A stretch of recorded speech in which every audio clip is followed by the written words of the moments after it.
Hi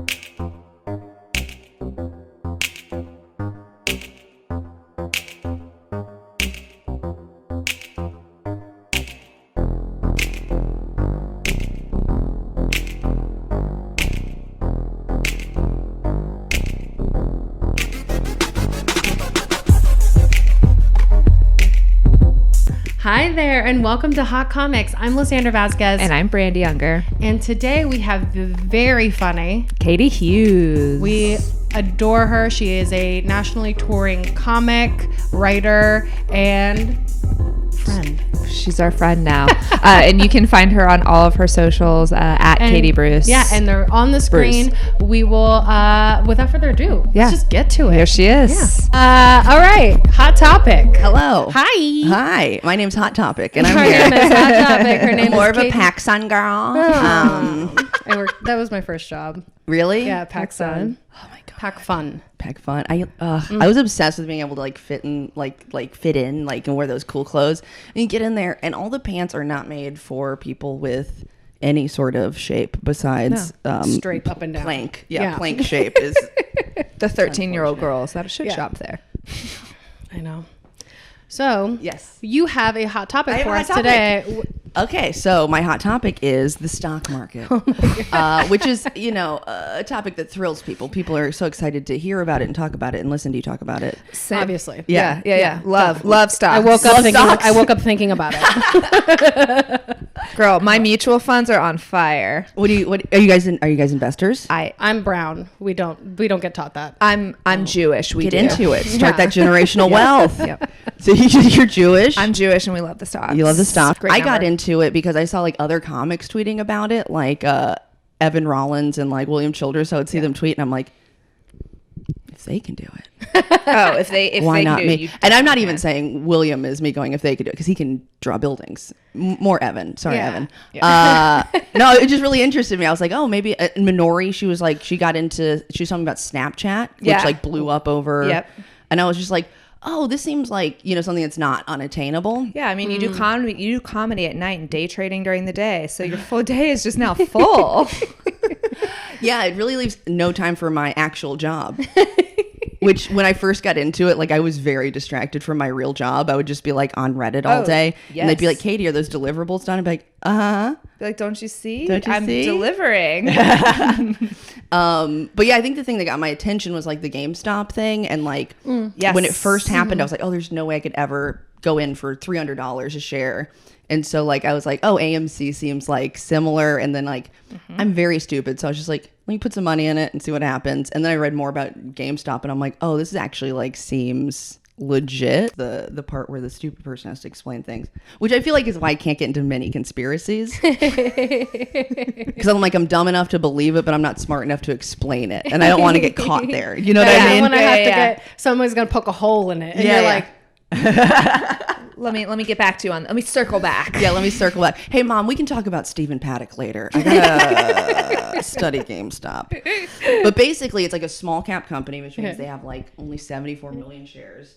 And if you are watching this, please, for the love of God, this is not financial advice. Buy GameStop and then directly register your shares, and then let's all make a lot of money. So basically, if you got $150, just invest. Just buy one share. See what it does. Put it in direct computer share. That's what it's called.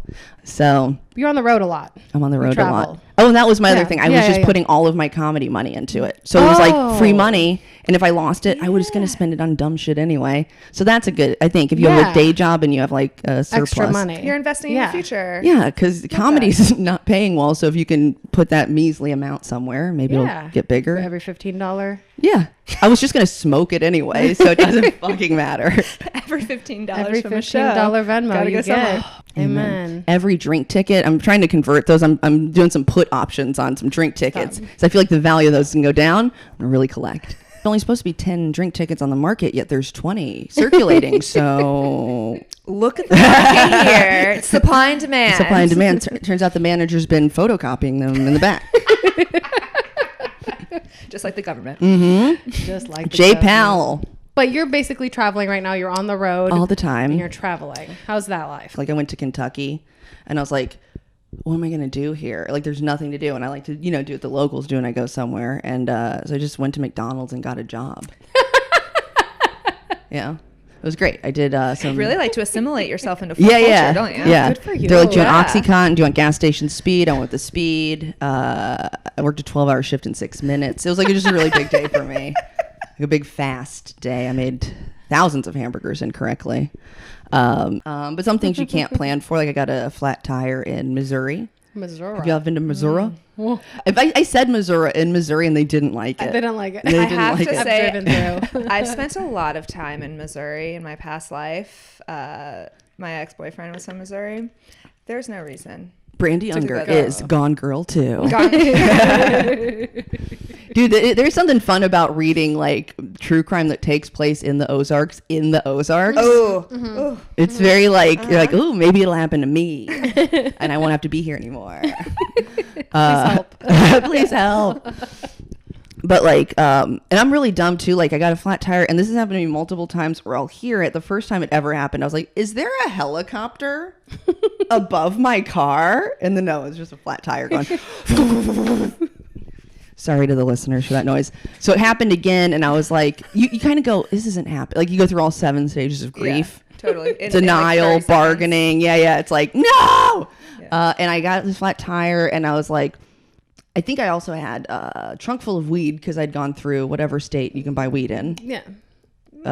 Illinois? Yes. Yeah, Illinois. Yes, Very expensive there. The taxes are like 30%. It's because they've spent all their money on marketing dollars now. Oh. Yeah, because all the Upcharge. dispensaries look like Genius bars, Yes, Yeah. which I don't need that shit. I do. I love it. No. I don't need it. It's the same in California. Yeah, they're very like shiny and Chic. chic. And I went to one in Portland called Electric Lettuce, and it was like in a house, and it was very like Instagram mobile. it was Instagrammable, but it wasn't like that, like industrial look. It was like, hi, my name's Positivity, and you can't touch anything in here, but you're certainly allowed to look. Positivity is the one who oversells me. I say, okay. Yeah, she's the That target is me. customer. I am their customer. If they call me love or say love, I'm like, yes. What do you need? Do you want my just wallet? I don't need weed. This is my high now. I like that you can tip it at dispensaries. Yes. But sometimes I don't want to tip. I think that's okay. Sometimes you get like a incel who's selling you weed and they're high, but also like you'd like to leave and they keep talking to you and you're like, I don't know if you're trying to increase your tip, but I would have given you $10 to stop. To stop Just talking. shut up. Yeah, it's so. There's so many steps to get through it, but also like if you have to buy weed in Atlanta, what do you got to do? You got to call somebody. You got to go to your friend's house. You got to not make eye contact with their dying dog, and then they give you the worst edibles you've ever had in your life because it's what you can get. Like I have a friend, she makes these like, it's so big. They're so big. Like this much fudge and this much THC. It's like a pound of fudge, 5 milligrams. And it's like, ooh, disgusting and ineffective. I'll take First thing I two. thought of when you said that is how many points is that on Weight Watchers? That is the first thing I thought of. Oh my God. Well, you don't want to be tired from eating weed by the time you get to the end of it and you're just like, Right. ugh. One time in New York, I was staying at this comedian's house who wouldn't let me have food in her apartment. Have you ever heard of something like this? No What was- food. Like why? She I had need to know bugs. why. I didn't bring the bugs, they were there before you got there. but like this chick was like, you can't have food in here. And I was like, huh? I go, I need to eat. And she was like, you have to eat, like, you cannot eat in the apartment. So I just like sneak chopped cheese in like my backpack and like go eat it in Olive's bed. And I was like, fuck you, just eating away. And then I think I got strawberries for the apartment and I washed them For everybody. For everybody. Yeah. I was like, yeah. Like I went to the Whole Foods. I was like, yeah, that's nice. Washed them off. That's going to attract the bugs. I had to throw away the whole, either eat them immediately or throw away the whole bushel of Do you have a strawberries. refrigerator with food in it? No, and I don't think they had food in the That's refrigerator. expensive to not have to have no To just food. eat out all the time in New York City. Yeah. And I never thought I could, be on the side of a cockroach, but this woman pushed me. She did it. I mean, I feel zen. It's like Buddhism. You know what I mean? Like, I am the artisan now, and I will kill the artisan, and I'll live as a cockroach.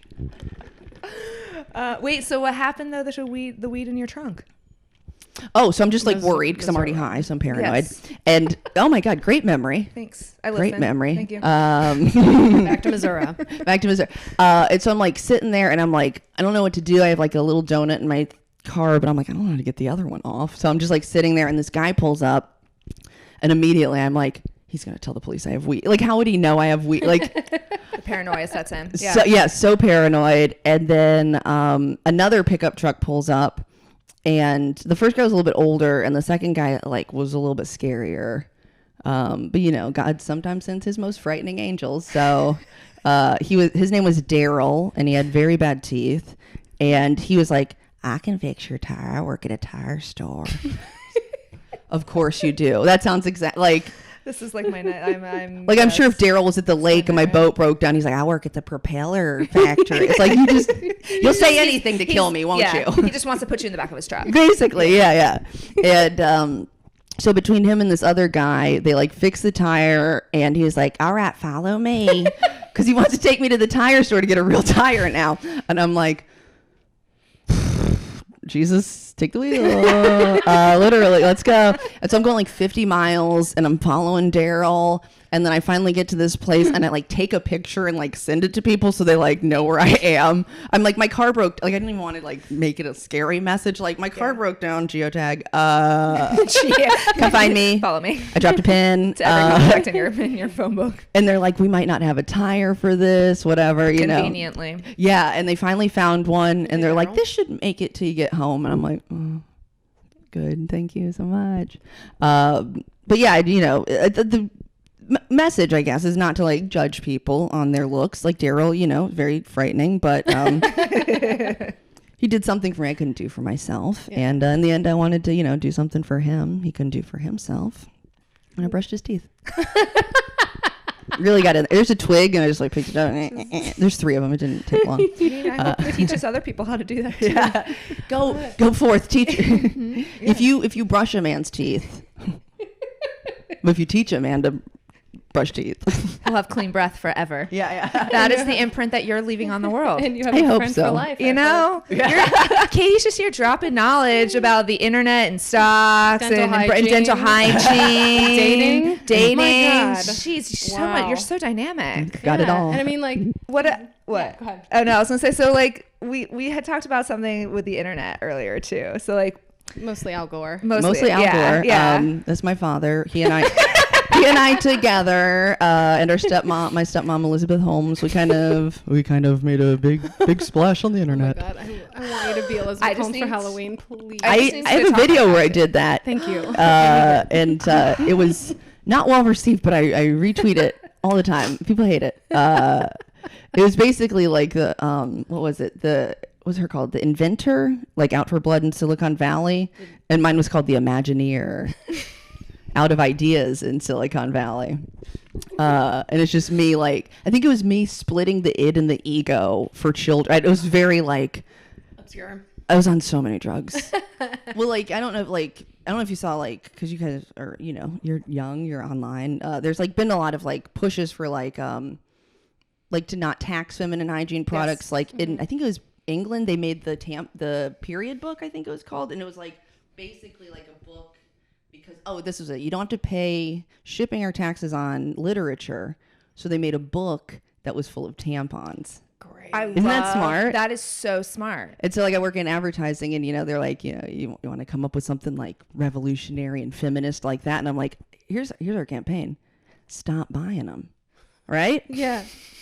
Right? You know, we just go walk around, slap on a pair of white jeans, you know, make a splash. And then someone will give them to us. Disgusting. Because it's called supply and demand. Back to the you know, stock market. I mean, pump GME, dump tampon. Top. You know what's in the red? Tampon. Stop. Not Tampax Pearl. Buy GameStop, sell Tampax. That's disgusting. Great. Tampax Pearl. I needed to be iridescent to shove it in my twat. Yeah. Heard it here first. I heard it here first. Well, okay. This is totally unrelated. Who came up with the applicatorless tampon? They're disgusting. What psychopath? God. No, a man. He goes, Yeah, they don't need all that tube. The only tube that's going up there is my tube. They're just so messy, and I just No, gross. yeah, disgusting. No. Yeah. And they're not even cheaper. Not cheaper. You would expect them to be cheaper because there's no plastic or anything on the Yeah. outside holding the tampon. Yeah. Sorry if you've never used OB. OB. Yeah. Oh boy. Or ooh, blood. It's great for vampires. Dracula is like, oh. Ooh, blood. Ooh. Okay, so I know this is a difficult task, but this is what we ask of all the hot comics, is to choose a hottie, which is somebody who you see out there on the scene that's not headlining and touring yet, but you admire their work, and we shine a spotlight on them. And the rules that we haven't explained yet for everybody are: if a hottie gets mentioned more than four times, on the fifth time we'll have them on an episode. So You get that hottie punch card. Yeah. All right. So now knowing these rules, I'm going to go to my original pick, who is PJ Audenzia. We love PJ. We stand PJ. They're very funny. They took my sitcom writing class. I think that's how we met, and got to know each other. And they're like, writing is so good. Like the pilot they wrote is one of the funniest. Like, have us all in tears in class. Yeah. And then I was super glad when they started coming out after quarantine to Nonies, and I recommended them to be on Skull. And they did good, and it was really cool to see their first time on Skull. So I feel like PJ is somebody who has a really, really unique voice of what they find interesting, because the stuff they talk about is stuff I want to hear about. Caitlyn Jenner car accidents, so good. Matthew Broderick car accidents. These are my areas of interest, and so I feel like that very much speaks to me.